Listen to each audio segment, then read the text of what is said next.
দেখো তো বন্ধুরা, চিনতে পারো নাকি? এটা দেখে কি মনে হচ্ছে? মনে হচ্ছে না খাসির চর্বি, কিন্তু একদমই না, এটা ভেটকি মাছের তেল। তো ভেটকি মাছের তেলটাকে আমি ছোটো ছোটো করে কেটে পরিষ্কার করে ধুয়ে নিয়েছি, নিয়ে এখন জল ঝরাতে দিয়েছি। এখন কিছু মশলা বানিয়ে নেব। পেঁয়াজ, আদা, রসুন, ধনেপাতা, কাঁচা লঙ্কা সমস্তটাই আমি জিরি জিরি করে কুচিয়ে নিয়েছি। এখন পরিষ্কার করা মাছের তেলটাতে নুন, হলুদ, সাদা জিরে, গোলমরিচের গুঁড়ো দিয়ে দেবো, পরিমাণ মতো চালের গুঁড়ি, বেসন, আর পেঁয়াজ কুচি, আদা কুচি, রসুন কুচি, কাঁচা লঙ্কা কুচি, ধনেপাতা কুচি দিয়ে ভালো করে হাত দিয়ে আমি বেশ কিছু সময় ধরে মেখে নিয়েছি।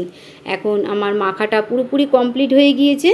এখন আমি ওভেনটা ধরিয়ে তাওয়াটা গরম বসিয়ে দিলাম, দিয়ে তাতে পরিমাণ মতো সর্ষের তেল গরম করতে দেবো, দিয়ে একে একে আমি বড়াগুলি ছেড়ে দিয়েছি, দিয়ে চাপা দিয়ে দেবো। এবার এপিট ওপিট করে আমি আরও একটু ভেজে নেব। নিয়ে এখন পুরো তেলটাকে ঝরিয়ে ঝরিয়ে আমি তুলে নেব তেল থেকে। নিয়ে আবারও আমি দিয়ে দিলাম বেশ কিছুটা তেলে, দিয়ে আবারও কিছুটা এপিট ওপিট করে লাল লাল করে ভেজে নেব। এই মাছের তেলের বড়া থাকলে আর কিন্তু কিছুই লাগে না।